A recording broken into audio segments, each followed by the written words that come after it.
willing to take to get what you want. When I decided I was going to become a motivational speaker, there were people who thought it was impossible for me to become a keynote speaker, from a doorman carrying bags to the big stage in front of thousands of people. Ladies and gentlemen, opportunities are everywhere in this country, but only to those who are willing to go an extra mile. Do you know why people think or know that it is impossible for you? Because it is impossible for them, and they automatically assume it's impossible for you. When I was a little boy, I learned a powerful metaphor from a man named Raphael. Raphael told me about the bees and the rattlesnakes. He told me that the bees, when they're out, they're always looking for something that is sweet, honey. And it uses the honey, the nectar to create honey. It's good, it's got all the essential vitamins.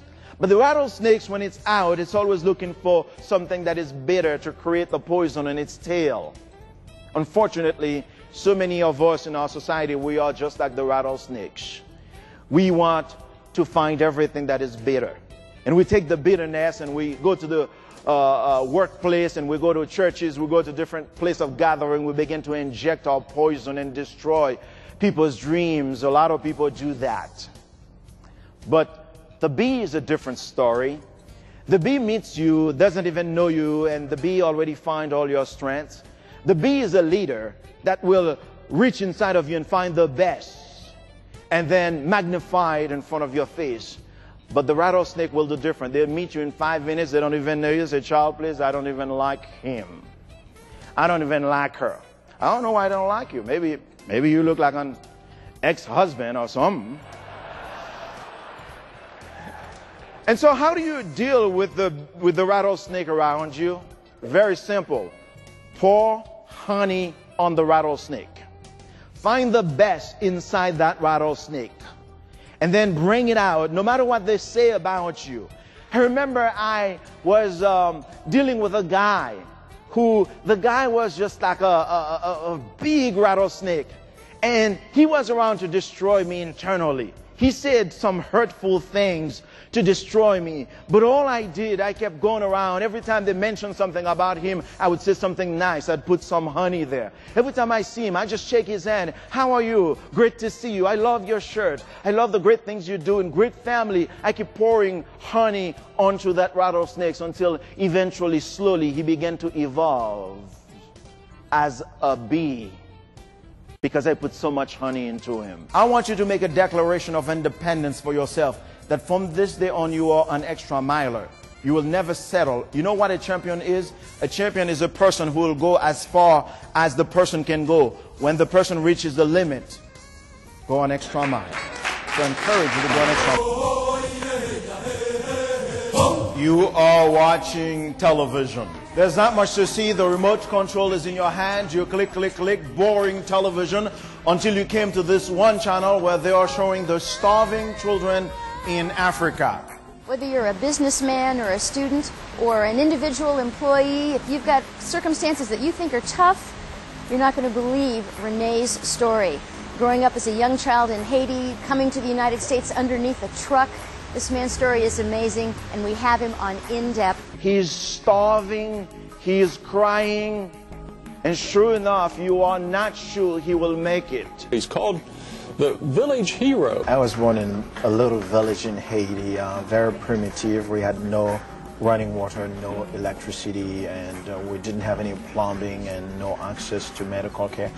Life was really, really, really tough. Although I have never been on one of those commercials before, and I've never met Sally Struthers before. But when I was a little boy, I was just as deprived as the one you saw on your television. Today, I am the luckiest man alive because I am living in the United States of America.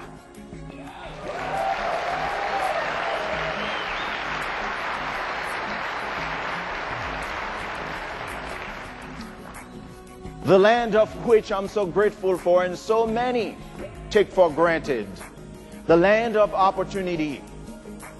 Ladies and gentlemen, opportunities are everywhere in this country, but only to those who are willing to go an extra mile. Now, when you came from Haiti, you came with very little, didn't you, Rene? Very little. $5. I had a tiny suitcase. To this day, I travel across the country with my little suitcase. I have my most precious belonging. It's in it is the flag of this country, which, you know, for years before 9/11, I was traveling around showing it to people. I came to America in 1983, and I came with $5, 2 shirts. I didn't speak any English. English was very confusing for me. Believe it or not, the first 2 words I learned were same thing. And then I don't believe in reinventing success. I believe in modeling success.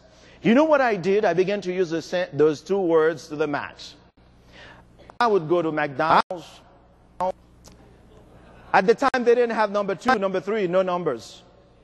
So I looked at the menu. I'm a Haitian boy. I don't know what's going on, and I couldn't make sense out of the menu. I'd stand right behind the guy in front of me. May I take your order, sir? Guess what I said?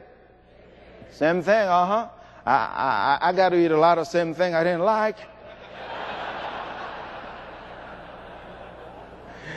I was 110 pounds when I came to America.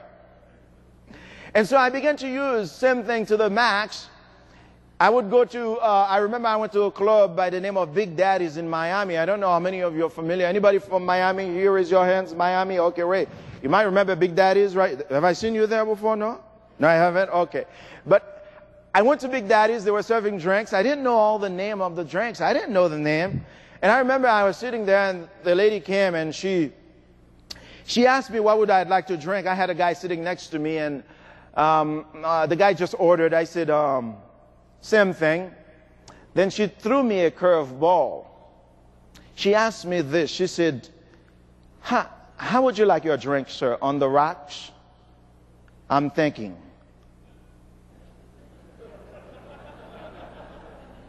I said, please put mine in a cup. We don't drink on the rocks in my country.